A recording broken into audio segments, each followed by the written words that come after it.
अस्सलाम वालेकुम। School education department Punjab ने अपने डिजिटाइजेशन प्रोसेस में पीईआरस को भी ऑनलाइन कर दिया है। ये एक बहुत बड़ी प्रोग्रेस है।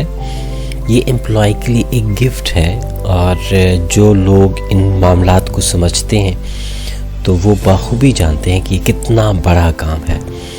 पाकिस्तान में जितनी भी डिपार्टमेंट है, चाहे ब्यूरोक्रेसी है, जो भी है, किसी की भी ईसीआर ऑनलाइन नहीं है और इतनी आसानी से प्रोसेस भी नहीं होती। तो एक बहुत बड़ा काम है और चूँकि फ़र्स्ट टाइम हो रहा है ऑनलाइन, तो बड़े सारे ट्रेनीज़ हैं जो पूछते हैं, टीचर्स हैं कि हम इस प्रोसेस को कैसे कर सकते हैं। तो ये वीडियो आपके हेल्प करेगी कि आप किस तरह पीईआरस को अप्लाई कर सकते हो। बहुत ही सादा सा, बहुत ही सिंपल सा है।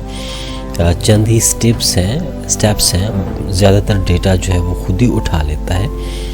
थोड़ा सा है जो आपके ऑब्जेक्टिव्स वगैरह हैं जो आप लोगों ने देने होते हैं। तो पीआर ईसीआरस पे क्लिक करें। अगर आपने पहले से पीआर जमा कराई हुई है तो वो यहाँ पे शो होगी, आप उसको देख सकते हैं यहाँ से शो डिटेल में। लेकिन अगर आपने उसको एडिट करना है तो आप उसको एडिट भी कर सकते हो। मैं आपको दिखाता हूँ कि मैंने अपनी पीआर कैसे फिल की है और ये कैसे दिखती है। देखिए, ये सारा डेटा जो है तकरीबन उठा लिया जाता है, सिवाय आपके जो आपका पोस्ट आपके पास रहा है।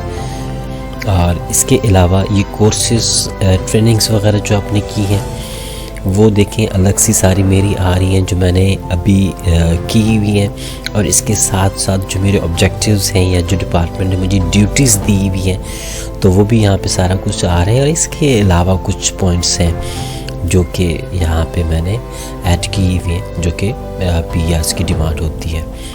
तो अब देखते हैं कि आप कैसे करोगे। आपने जस्ट सिंपल जाना है ऐड पे, और ऐड पे जैसे ही जाएंगे तो आपका पीआर खुल जाएगा जहाँ पे आप उसको ऐड कर, जहाँ पे आप सारा कुछ ऐड करेंगे।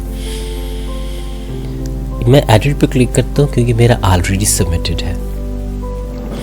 जो सबसे पहला काम है पीआर में वो होता है पीरियड का, कि आपका पीआर कहाँ से कहाँ तक स्टार्ट है। अगर आपकी कोई सर्विस ब्रेक नहीं है, आपने एक ही डिजिग्नेशन पे, पोस्ट पे सर्व किया है, तो आप सिंपली जनवरी से स्टार्ट करें, जनवरी 1 से स्टार्ट करें, दिसंबर 31 तक जाएं और यही एक साल होता है।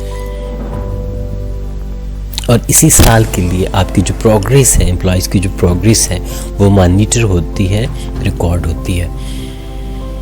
लेकिन अगर आपकी कोई सर्विस ब्रेक है, यानी कि आप पहले किसी एक पोस्ट पे थे, कुछ अर्से बाद आप किसी दूसरे पोस्ट पे चले गए हैं, या आपकी प्रमोशन हुई है, या इसके अलावा कुछ हुआ, आप पहले कॉन्ट्रैक्ट पे थे फिर जो है वो रेगुलर हुए हैं, तो आप एग्जैक्टली उसके मुताबिक दे दीजिएगा। ठीक है। फॉर एग्जांपल, अगर आपका सितंबर 15 तक एक पोस्ट है, फॉर एग्जांपल आप बतौर ईएसटी काम कर रहे थे, तो आप सिर्फ 15 तक उसको लेके जाइएगा।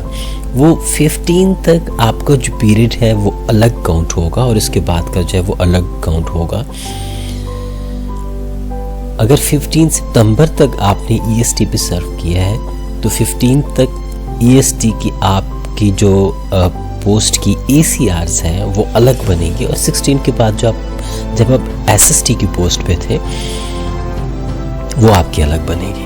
तो ये डेटा ऑटोमेटिकली सारा उठा लिया जाता है, सिवाय इसके क्योंकि जब आप सर्व करते हो किसी पोस्ट पे, फॉर एग्जांपल आपने पहले किसी एक पोस्ट पे सर्व किया है, दरमियान में अगर ब्रेक हुई होती है तो आप दूसरी पोस्ट पे सर्व करेंगे, तो इसलिए ये आपको लिखना पड़ेगा। और ये जो यहाँ पे ब्रेक का मैंने कहा कि ब्रेक किस तरह आती है, तो वो इसी पोस्ट की बेस पे आएगी कि पहले आप किस पोस्ट पे थे, अभी आप किस पोस्ट पे हैं। डेफिनेटली अगर आप कॉन्ट्रैक्ट पे थे तो कॉन्ट्रैक्ट एक अलग सर्विस काउंट की जाती है और जो आपकी रेगुलर सर्विस है वो अलग होती है। तो आप यहाँ पे पहले जो कॉन्ट्रैक्ट का आपका डिजिग्नेशन था वही लिखेंगे और एग्जैक्ट डेट की आप यहाँ पे पीआर फिल करेंगे। और यहाँ पे फिर जब आप रेगुलर हुए तो उसके बाद आप फिर यहाँ पे रेगुलर की करेंगे। जहाँ पे आपकी एकेडमिक क्वालिफिकेशन आती है आप इसको नहीं लिखते, सिस्टम ऑटोमेटिकली इसको पॉपुलेट करता है अपने डेटाबेस से। यहाँ पे आपने अपनी ट्रेनिंग्स देनी होती हैं। अगर आप पहली दफ़ा यहाँ पे आते हैं तो आपको सिर्फ ये चीज़ें सिर्फ शो होंगी, एक रोज़ सिर्फ आपको शो होगी। लाजिम बात है, आपकी ट्रेनिंग एक तो नहीं होती, एजुकेशन डिपार्टमेंट तो बहुत ज़्यादा ट्रेनिंग्स करवाती है। तो नेम ऑफ कोर्स जो आपने अटेंड करवाया, फॉर एग्ज़ाम्पल पीएडी का किया, सीपीडी का किया है, जो भी आपने किया हुआ है, आपने उसको किया कहाँ पे है, ठीक है। तकरीबन हमारी ट्रेनिंग्स कैद के साथ होती हैं और कैद ही करवाते हैं, और जिस डेट से लेकर जिस डेट तक आपने किया वो सिलेक्ट करनी है, ठीक है। उसके बाद अगर फॉर एग्जाम्पल इसके अलावा आपकी ट्रेनिंग है तो ऐड मोर पे जब आप क्लिक करते हो तो एक नई रो आपके पास आ जाती है और उसमें आप वो जो नई ट्रेनिंग्स हैं वो आप ऐड कर देते हैं, ठीक है। अगर आप इसे किसी एक रो को, किसी एक ट्रेनिंग को अगर आप डिलीट करना चाहते हैं तो ये जो सामने ऑप्शन है, जो कंप्यूटर सिस्टम है, आईटी सिस्टम है, उसके जो आइकन है ये एक लैंग्वेज होती है, जिस तरह ड्राइविंग या रोड की एक लैंग्वेज है, तो ये भी एक लैंग्वेज है। तो ये डिलीट का सैम्पल होता है हमेशा, या इसको हम डिलीट करने के लिए इस्तेमाल करते हैं। तो आप किसी एक ट्रेनिंग को भी अगर आप डिलीट करना चाहते हैं तो यहाँ से आप इसको डिलीट भी कर सकते हैं। यहाँ पे आप अपने ऑब्जेक्टिव्स लिखते हो, और जिस तरह मैंने टीचर्स को देखा है कि वो सिर्फ लिख देते हैं कि टीचिंग, उससे बेहतर है कि आप अलग अलग लिखें। फर्स्ट टाइम जब आप यहाँ पे आओगे तो सिर्फ एक रो यहाँ पे होगी, ठीक है। मैं आपको सजेस्ट करता हूँ कि अलग अलग अपने ऑब्जेक्टिव्स लिखें, क्योंकि ये क्वांटिटेटिव होते हैं और इसी को डिपार्टमेंट जो है वो मेजर करता है, और इसी पे जो आपके काउंटर साइनिंग ऑफिसर्स हैं वो उसको हाँ या ना में उसका जवाब देंगे, और आपकी जो PR है, प्रोग्रेस है, वो मेजर करेंगे। तो आप यहाँ पे अलग अलग सब्जेक्ट का दीजिएगा। यहाँ पे मैंने टीचिंग का सारा काम एक जगह पे दिया हुआ है, क्योंकि मेरे साथ चार्ज भी है स्कूल का, तो वो भी मैंने चूँकि लिखने थे तो बहुत ज़्यादा ऑब्जेक्टिव्स बन रहे थे, तो आप उस सब्जेक्ट्स को अलग लिखें कि फॉर एग्ज़ाम्पल आप 9th को पढ़ाते हैं, 10th को पढ़ाते हैं, 6th को पढ़ाते हैं, KG को पढ़ाते हैं, जो पढ़ाते हैं, जो सब्जेक्ट पढ़ा रहे हैं वो अलग अलग हैं, ठीक है। अब देखिए, मैंने managing school, cleanliness of the school, NSB अब मैनेजमेंट, FTF मैनेजमेंट, ये सारी मैनेजमेंट्स हैं।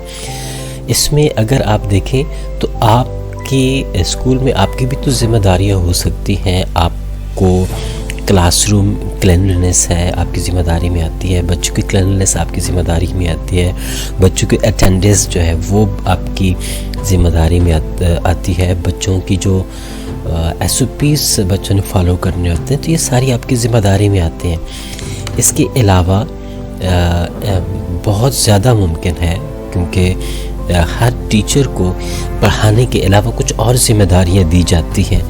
आप जो है मेंबर हो सकते हो, चेयरमैन हो सकते हो किसी कमेटी के, डिसिप्लिन कमेटी के आप मेंबर चेयरमैन हो सकते हैं, आप क्लीनलीनेस के हो सकते हैं, आप डेंगू के फोकल पर्सन हो सकते हैं, आप किसी प्रोजेक्ट के फोकल पर्सन हो सकते हैं, आपको कोविड-19 के कमेटी का फोकल पर्सन बनाया होगा। तो जो आपकी ज़िम्मेदारियां थी वो आपने यहाँ पे अलग अलग लिखनी है, क्योंकि जो आपका काउंटर साइनिंग ऑफिसर है वो एक्सेप्ट करेगा उस आपकी ज़िम्मेदारी को, और उसके मुताबिक उसने रिमार्क्स देने हैं।